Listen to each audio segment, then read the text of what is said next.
നമസ്കാരം. മലയാളി വാർത്ത ഇൻസൈഡിലേക്ക് സ്വാഗതം. 48 മണിക്കൂറിനുള്ളിൽ കീഴടങ്ങിയിരിക്കണം, അല്ലെങ്കിൽ ഇറാനുമേൽ നരകം പെയ്തിറങ്ങും. ഹോർമുസ് തുറക്കാൻ ഇറാന് നീട്ടി നൽകിയ സമയപരിധി തിങ്കളാഴ്ച അവസാനിക്കാനിരിക്കെ ട്രംപ് രംഗത്തേക്ക്.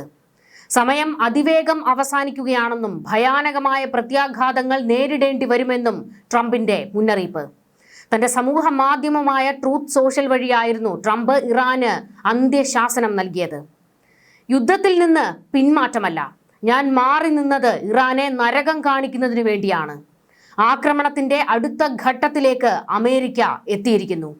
48 മണിക്കൂറിനുള്ളിൽ കീഴടങ്ങാൻ തയ്യാറായില്ലെങ്കിൽ യുഎസിന്റെ മറ്റൊരു മുഖം ഇറാൻ കാണും. 2 ബങ്കർ ബസ്റ്റർ പ്രയോഗിച്ചപ്പോൾ തന്നെ വിറച്ച ഇറാനെ ലോകം കണ്ടതാണ്. ഇനിയുള്ള അടി അതിലും മാരകമായിരിക്കുമെന്ന് വൈറ്റ് ഹൗസിന്റെ താക്കീത്. രണ്ടും കൽപ്പിച്ച് ട്രംപ് ഇറങ്ങിയിരിക്കുന്നു എന്നുള്ളത് വ്യക്തമാകുകയാണ്. ആക്രമണത്തിന് പുതിയൊരു പ്ലാൻ തയ്യാറാക്കി കാത്തിരിക്കുകയാണ് അമേരിക്കൻ സൈന്യമെന്നും വ്യക്തം. ട്രൂത്ത് സോഷ്യലിൽ ഇറാന് ട്രംപ് കൊടുത്ത മുന്നറിയിപ്പ് വായിച്ചാൽ തന്നെ വ്യക്തമാകും ഇനി ഇറാന് കിട്ടാൻ പോകുന്ന അടിക്ക് ഒരു മയവും ഉണ്ടാകില്ല എന്ന്. ഇറാന് ഒരു കരാറിൽ ഒപ്പിടാനോ ഹോർമുസ് കടലിടുക്ക് തുറക്കാനോ ഞാൻ 10 ദിവസം സമയം നൽകിയത് ഓർക്കുക. സമയം തീരാറായി. 48 മണിക്കൂറിനുള്ളിൽ എല്ലാവിധ നരകയാതനകളും അവർക്ക് മേൽ വർഷിക്കപ്പെടും. ദൈവത്തിന് സ്തുതി. ഇതായിരുന്നു ട്രംപ് കുറിച്ചത്. ഇറാന്റെ ചില കേന്ദ്രങ്ങൾ അമേരിക്ക നോക്കി വെച്ചിട്ടുണ്ട്. അവിടങ്ങളിലായിരിക്കും ഇനി പ്രഹരമേൽപ്പിക്കുക. ഇറാൻ ഹോർമുസ് കൊട്ടിയടച്ചതാണ് പ്രധാന പ്രതിസന്ധി. ലോകരാജ്യങ്ങൾ ഇപ്പോൾ അമേരിക്കയെ പഴിക്കുന്നതും ഈ കാരണത്താൽ തന്നെയാണ്. അതുകൊണ്ട് ആദ്യ അടി ഹോർമുസ് വഴി തുടങ്ങാനായിരിക്കും അമേരിക്ക ലക്ഷ്യം വെക്കുന്നത്. അതിനുവേണ്ടി തന്നെയായിരുന്നു കഴിഞ്ഞ 2-3 ദിവസം പൊതുമധ്യത്തിലൊന്നും അധികം വരാതെ ട്രംപ് മാറി നിൽക്കുകയായിരുന്നു. എന്നാൽ ട്രംപ് മാറി നിന്നതിനെ ഇറാൻ ട്രംപ് പേടിച്ചോടി എന്നുള്ള തരത്തിൽ വ്യാഖ്യാനിച്ചു. പല മീമുകളൊക്കെ ഇട്ട് അമേരിക്കൻ പ്രസിഡന്റിനെ പരിഹസിക്കുകയായിരുന്നു ഇറാൻ ചെയ്തുകൊണ്ടിരുന്നത്. എന്നാൽ ഇന്നിപ്പോൾ അതിശക്തമായി രംഗത്തേക്ക് വന്നു നിന്നുകൊണ്ട് ട്രംപ് പലതും വെളിപ്പെടുത്തിയിരിക്കുകയാണ്. ചില പ്രഖ്യാപനങ്ങൾ നടത്തുന്നു, ചില മുന്നറിയിപ്പുകൾ കൊടുക്കുന്നു. അതനുസരിക്കാൻ ഇറാൻ തയ്യാറല്ല എങ്കിൽ അനുഭവിക്കുക തന്നെ എന്നാണ് ട്രംപ് പറഞ്ഞു വെച്ചിരിക്കുന്നത്.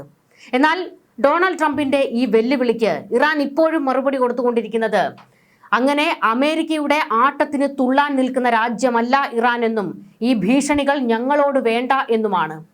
അടിച്ചാൽ 10ആയി തിരിച്ചടിക്കാൻ ഞങ്ങൾക്ക് കെൽപ്പുണ്ടെന്ന് ഇറാൻ പറയുന്നു. കീഴടങ്ങുകയല്ല, അതിമാരകമായ ആക്രമണങ്ങൾ ഇസ്രയേലിനും അമേരിക്കയ്ക്കും നൽകാൻ തുടങ്ങിയിട്ടേ ഉള്ളൂ എന്നാണ് ഇറാൻ വെല്ലുവിളിച്ചുകൊണ്ടിരിക്കുന്നത്.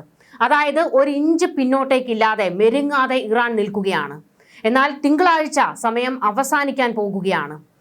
എന്തായാലും ട്രംപ് ഒരു മുന്നറിയിപ്പ് കൊടുത്തിരിക്കുന്നത് പോലെ തന്നെ അതിമാരകമായ ആക്രമണത്തിലേക്ക് അമേരിക്കൻ സൈന്യം തയ്യാറെടുത്ത് നിൽക്കുന്നു എന്നുള്ളത് വ്യക്തമാകുകയാണ്. യുദ്ധം കടുപ്പിക്കാൻ അമേരിക്ക പോകുന്നു എന്ന് വ്യക്തമായ ഘട്ടത്തിൽ ഇറാനും സർവ്വസജ്ജമായി നിൽക്കുകയാണ്. അതായത് ഒരു കരയുദ്ധമാണെങ്കിൽ അതിനും തയ്യാറായി സേനയെ സർവ്വസജ്ജമാക്കി നിർത്തിയിരിക്കുന്നു. ഹോർമുസ് കടലിടുക്കിന്റെ പടിഞ്ഞാറൻ പ്രവേശന കവാടത്തിലുള്ള Abu Musa, Greater Tunbs, Lesser Tunbs എന്നീ തന്ത്രപ്രധാന ദ്വീപുകളിൽ അമേരിക്ക അടിച്ചേക്കും. നിലവിൽ ഇറാന്റെ നിയന്ത്രണത്തിലാണെങ്കിലും UAE ഈ ദ്വീപുകളിൽ അവകാശവാദം ഉന്നയിക്കുന്നുണ്ട്. UAEയുടെ പിന്തുണയോടെ ഇറാനിയൻ ദ്വീപുകളിൽ ഒന്ന് പിടിച്ചെടുക്കാൻ ശത്രുക്കൾ ശ്രമിക്കുന്നതായി ഇറാന്റെ പാർലമെന്റ് സ്പീക്കർ ഖാലിബാഫ് അടുത്തിടെ മുന്നറിയിപ്പ് നൽകിയിരുന്നു. ഇത്തരമൊരു നീക്കമുണ്ടായാൽ മേഖലയിലെ രാജ്യങ്ങളുടെ അടിസ്ഥാന സൗകര്യങ്ങളെ ലക്ഷ്യം വെച്ച് കനത്ത ആക്രമണം നടത്തുമെന്നായിരുന്നു ഖാലിബാഫിന്റെ ഭീഷണി. ഒരുപക്ഷെ ഈ കേന്ദ്രങ്ങൾക്ക് മുൻപേ ഖേഷം ദ്വീപിലായിരിക്കും ആദ്യ അടിപൊട്ടാൻ പോകുന്നത്. അതിന്റെ കാരണം കൂടി നമുക്ക് വിശദമായിട്ടൊന്ന് പരിശോധിക്കാം. ഹോർമുസ് കടലിടുക്കിന്റെ കാവൽക്കാരനായ ഖേഷം ദ്വീപ് പ്രകൃതിയുടെ വിസ്മയങ്ങൾക്കൊപ്പം തന്നെ ഇറാന്റെ വിട്ടുവീഴ്ചയില്ലാത്ത ദേശീയ സുരക്ഷയുടെയും പ്രതീകമാണ്. യുനെസ്കോ അംഗീകരിച്ച ഈ ജിയോളജിക്കൽ മ്യൂസിയത്തിന് താഴെ വിദേശ ശക്തികളുടെ ഭീഷണികളെ പ്രതിരോധിക്കാൻ ഇറാൻ ഒരുക്കിയിരിക്കുന്ന അതിനൂതനമായ ഭൂഗർഭ മിസൈൽ നഗരങ്ങൾ ഉണ്ട്. അതായത് മാതൃരാജ്യത്തെ സംരക്ഷിക്കാനുള്ള രാജ്യത്തിന്റെ ദൃഢനിശ്ചയമായിട്ടാണ് ഖേഷം ദ്വീപിനെ IRGC കണക്കാക്കുന്നത്. ഞങ്ങളുടെ ശക്തി കേന്ദ്രമെന്നാണ് അവർ പറയുന്നത്.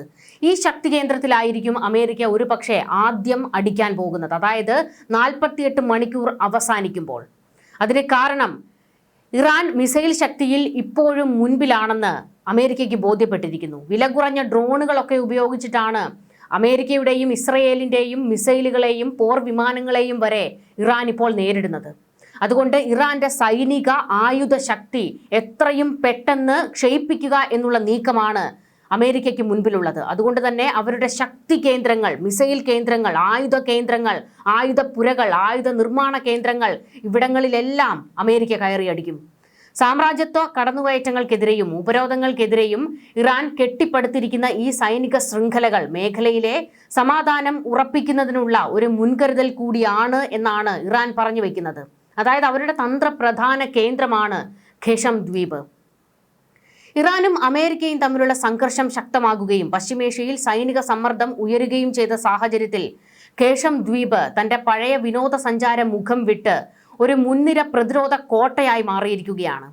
ലോകത്തിലെ ഏറ്റവും പ്രധാനപ്പെട്ട ഊർജ ഗതാഗത പാതകളിലൊന്നായ ഹോർമുസ് കടലിടുക്കിന്റെ കവാടത്തിൽ സ്ഥിതി ചെയ്യുന്ന ഈ ദ്വീപ് ഏകദേശം 1445 ചതുരശ്ര കിലോമീറ്റർ വിസ്തൃതിയോടെ കടലിലൂടെ നീങ്ങുന്ന എണ്ണക്കപ്പലുകളുടെ ഗതാഗതത്തെ സ്വാധീനിക്കാൻ കഴിയുന്ന ഭൗമശാസ്ത്ര ശക്തിയാണ്. ഇറാന്റെ കാഴ്ചപ്പാടിൽ ഈ സ്ഥാനം ഭീഷണി സൃഷ്ടിക്കാനുള്ള ഉപകരണമല്ല, മറിച്ച് സ്വന്തം അതിർത്തികളും സാമ്പത്തിക താൽപ്പര്യങ്ങളും സംരക്ഷിക്കാൻ തന്ത്രപ്രധാന കേന്ദ്രമാണെന്നാണ്. ഈ ദ്വീപിന്റെ അടിത്തട്ടിൽ നിർമ്മിച്ചിരിക്കുന്ന ഭൂഗർഭ മിസൈൽ നഗരങ്ങൾ ഇന്ന് അന്താരാഷ്ട്ര ചർച്ചകളുടെ കേന്ദ്രമായി മാറിയിട്ടുണ്ട്.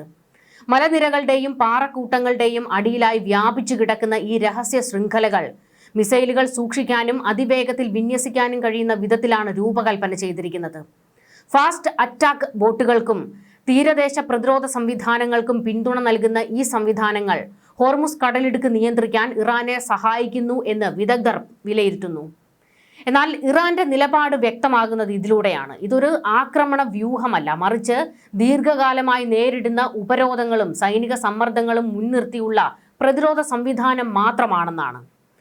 ദ്വീപിലെ ജീവിതവും ഈ വലിയ രാഷ്ട്രീയ കളിയുടെ ഇടയിൽപ്പെട്ടിരിക്കുകയാണ്. ഏകദേശം 1.5 ലക്ഷം ആളുകൾ താമസിക്കുന്ന ഖേഷം സമുദ്രവുമായി ചേർന്ന ഒരു സംസ്കാരത്തിന്റെ കേന്ദ്രവും കൂടിയാണ്. ബന്ദാരി ഭാഷ സംസാരിക്കുന്ന ഇവിടുത്തെ ജനങ്ങൾ മത്സ്യബന്ധനത്തിലും കടൽ വ്യാപാരത്തിലും ആശ്രയിച്ചാണ് ജീവിക്കുന്നത്. നൗറൂസ്, സയ്യാദി പോലുള്ള ആഘോഷങ്ങൾ കടലിനോടുള്ള അവരുടെ ആത്മബന്ധത്തിന്റെ പ്രതീകമാണ്. എന്നാൽ യുദ്ധത്തിന്റെ നിഴൽ ഈ ജീവിതത്തെ ബാധിച്ചിരിക്കുകയാണ്. US വ്യോമാക്രമണത്തിൽ ദ്വീപിലെ പ്രധാന ഡീസാലിനേഷൻ പ്ലാന്റ് തകർന്നതോടെ നിരവധി ഗ്രാമങ്ങളുടെ കുടിവെള്ള വിതരണം നിലച്ചുപോയി. ഇറാന്റെ കാഴ്ചപ്പാടിൽ ഇത് സിവിലിയൻ അടിസ്ഥാന സൗകര്യങ്ങളെ ലക്ഷ്യമിട്ട ഒരു ഗുരുതരമായ നടപടി ആണെന്നായിരുന്നു. അന്താരാഷ്ട്ര തലത്തിൽ വിമർശനങ്ങൾ ഉയർന്നതും അതുകൊണ്ട് തന്നെയാണ്. ഇതിന് പിന്നാലെ ഇറാന്റെ ഇസ്ലാമിക് റവല്യൂഷണറി ഗാർഡ് കോർപ്സ് മേഖലയിൽ US സൈനിക സാന്നിധ്യത്തിനെതിരെ പ്രതികാര നടപടി സ്വീകരിച്ചതായി റിപ്പോർട്ടുകൾ പുറത്തുവരുന്നു. ഈ നീക്കങ്ങൾ പ്രദേശത്തെ സംഘർഷം കൂടുതൽ രൂക്ഷമാക്കുകയും ഹോർമുസ് കടലിടുക്കിലൂടെ കടന്നുപോകുന്ന കപ്പൽ ഗതാഗതം പോലും ബാധിക്കുകയും ചെയ്തിട്ടുണ്ട്.